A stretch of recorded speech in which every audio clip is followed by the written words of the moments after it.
Hi, Charlie. Yeah, you're going to have to lower that one for me. What's your name again? Thank you. Naima, how are you doing? Naima, it's been a while. It's been a minute. How have you been? Great. That's fantastic. You did do that. I mean, you didn't, but Trump did. Yes. The collective we, yeah. Yes, the collective we. So speaking of Trump, I do want to talk a little bit about his policy on DEI. As you know, in his first weeks in office, he signed the executive order declaring that DEI is both unlawful and a threat to national unity. And I just kind of want to ask you to elaborate on why DEI is unlawful. Well, based on the Civil Rights Act, which I have disagreements with, but based on the Civil Rights Act, which is the law of the land, it says you shall not discriminate based on color, race, creed, or origin of nationality. Yes. And DEI definitionally does those things. How does it definitionally do those things? So, for example, if you say you are going to hire a certain amount of people or have scholarships only for a certain people, you are then prejudicing against another group. Which group are you prejudicing So against? white people, Asians as well. I mean, white people are an easy one off the top of your head. So, for example, in the Harvard admissions case, I said this earlier, the average test score for a black individual was around 1,300 SAT, about 3.2 GPA. For a white or Asian, it would be about a 3.9 to 4 GPA and about nearly a perfect SAT. So you are disenfranchising and stereotyping and prejudicing against whites or Asians in favor of blacks. You're not prejudicing against whites or Asians, though, because DEI is not on a race basis. DEI stands for diversity, equity, and inclusion of all people. Affirmative action is what is intended to address racial inequality, but DEI isn't on the basis of race. Well, so DEI is a project of the affirmative action movement. So one comes before the other. He signed an executive order against both, for the record, so I wasn't sure which one you were talking about. I'm talking about DEI. So DEI, it depends what we mean in practice. So I can give you one example. There are black-only graduation ceremonies at certain schools, or black-only dormitories. But those are kind of student-led. I Hold mean, on, I'm but part of a black-only let's play this out. organization, and So- it's run by students. It's not Fair through enough. the school. Let's play it out. So if there is a black-only, let's pretend, which it's not, that building is black-only. If I said that, if that building was I'm white, like, the campus center? No, I said let's okay. pretend it's yes, not. hypothetically, yes. Hypothetically, if that building was white only, you would agree that's a violation of the Civil Rights Act. Yes, but there Hold are on, no but- buildings on campus that are black only and white only. Well, and by the way, but there are on other campuses. no, though. but in those dormitories that are like culturally specific, you don't have to be that culture to live there. They're not going to not allow you to be black to live in a black dormitory. You would no, be, you'd be Ujima at surprised. Stanford. White people do live at Ujima. That's not. I don't know about that specific example, but if it says black-only dormitory. But it doesn't say black only. But okay, how about this? How about if we had? Well, it does. It Well, doesn't. Where does just it to say be- that? Just to be clear, well, in the title. But let's No, pretend but it says where? black. Like what school? Where does it say black only building? Eastern Washington University, Portland State University, just off the top of my head, San Jose State University. They say black only dormitory? And if a white person were to apply to it's live there? It's a black affinity they would cultural not. space of which only black individuals are accepted and governed for black individuals. But can we have white affinity cultural spaces? You can have a white affinity cultural space. The activity is,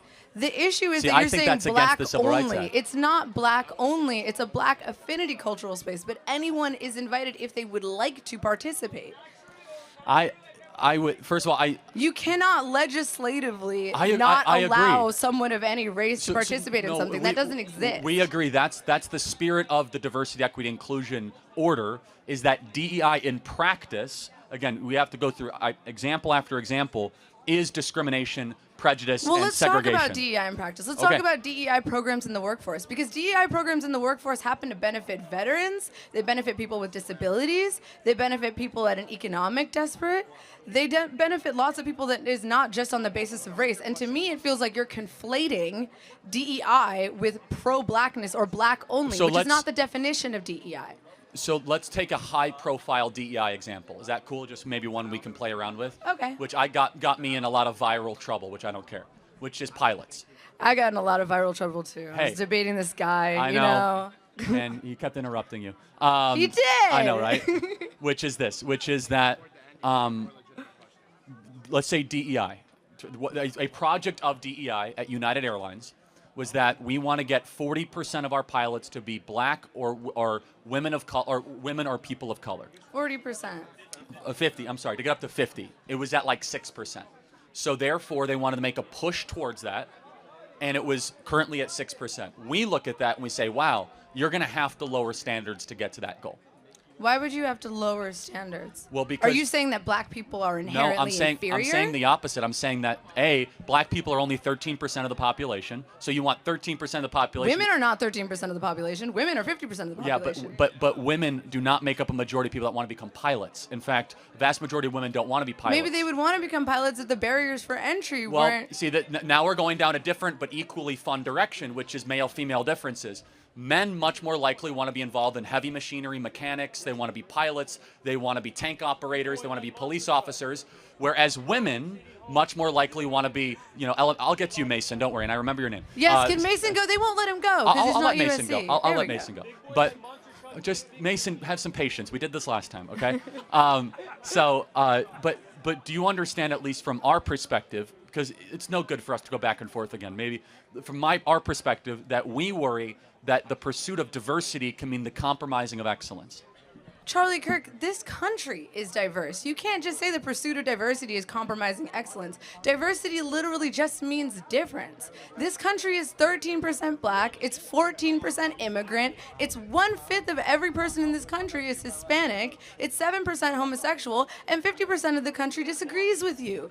Okay, diversity is America. You cannot say all of that is that true. You Hold on. are America first if you do not care about half of America. I care about them so much, in fact. You care about them so much that you don't want to give them I didn't interrupt you. access to equal rights. Well, hold on. No one said rights. Hold on a second. No. I care about them. It is. It's equal rights. It's Naima, equal let access. me finish.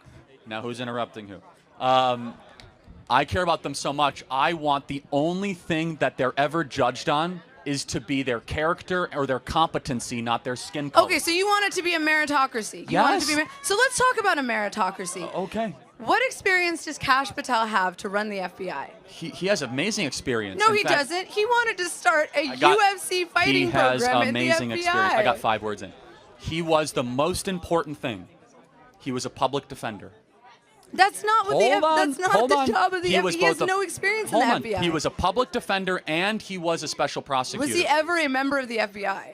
No, but he doesn't have the merit to have that. Hold on a second. All right, let's do another example. But what experience does Linda McMahon? What experience does Linda McMahon have to run? She ran the Small Business Administration in the first term, which is a big organization. She was the head of the SBA. When she was the CEO of WWE, I'm not even talking about that. She ran the SBA. One of her employees was engaging in pedophilic behavior with their ring boys under her watch. I'm not going to defend that. And now she is somehow qualified to be responsible for all of America's children? Hold on a second. She was previously a cabinet secretary and then became a different cabinet secretary. That's like a one-to-one. Yeah, and then before that, she was enabling a pedophile. So what you're first of all, I don't know about that instance. If that's true, that's wrong. That's very much true. How do you not know about that, Charlie? I don't know about every... It's like very much... Okay. Again, public information. It's really important to know that the head of the Department of Education is currently in a lawsuit. But let me finish the point, which is that the WWE can be easily made fun of. That's a serious business, though. It's a multi-billion-dollar business. It is, that engaged in pedophilic activities. Of which I denounce. I don't support that. However, she was head of the SBA, and now she's head of the Department of Education. Tell me another unqualified person. Another unqualified person? Marco Rubio Hegseth. Okay. No, actually, I think Marco is slightly more qualified. Let's talk about Hegseth. He's the most qualified because he actually accepted enemy fire and lost loved ones and friends of his own. That doesn't make you... Hold on. Dude, to run the U.S. military, to be a warrior, not just an academic general, that's very important. Look, dude, I respect veterans. My boyfriend's a veteran. I love veterans. That being said, not every person who is a veteran is qualified to run the Department of Defense. I think he's also shown the last couple of weeks he's doing a pretty phenomenal job. The prior head of the DOD, Lloyd Austin, could barely climb up a flight of stairs. Pete Hegseth is up at 5 a.m. doing PT with the troops, running miles, and then doing an entire day at the Pentagon. And you might say that doesn't matter. I actually think physical fitness and being a good example to our troops is very important when you're the head of the Department of Defense. Okay, but being the head of the Department of Defense is not about doing push-ups. Hold on, but first of all, it's actually just refreshing versus Mark Milley and Lloyd Austin. But secondly, I will say the criteria is that he's a warrior's warrior. He's someone that was in the front lines and actually received medals and knows what it's like to lose loved ones. And the other people that were qualified, Naima, We're people that got us in endless wars, people that never saw combat. I think it's finally time that we have someone in combat that runs the Secretary of Defense. I think that's immensely qualified. Okay, sure. So we'll take Pete Hegseth for Department of Defense. Yes, he's we'll doing a take great job. someone who enabled pedophilia for the Department of Education. That's an unfair We'll take Kash Patel, categorization. who has never worked in the FBI. He was a prosecutor, so the FBI's a... Dude, do you remember what he said when he first got the nomination? Do you want to go back to Kash Patel for a second? He said, yeah. I'm like, this is sick. Okay, that is can we an go back to incredible Kash thing Patel, to say. though? That is like insanely inappropriate. Can we go back to Kash Patel? So he was himself a prosecutor that tried cases. That's a law enforcement mechanism. I think they're asking for someone else. All right, Naima, great to see you again. Thank you. All right, Mason. Can we get Mason? Can I get Mason? Yeah, Mason, but I want to get to a student or two, and then we'll get to Mason, okay?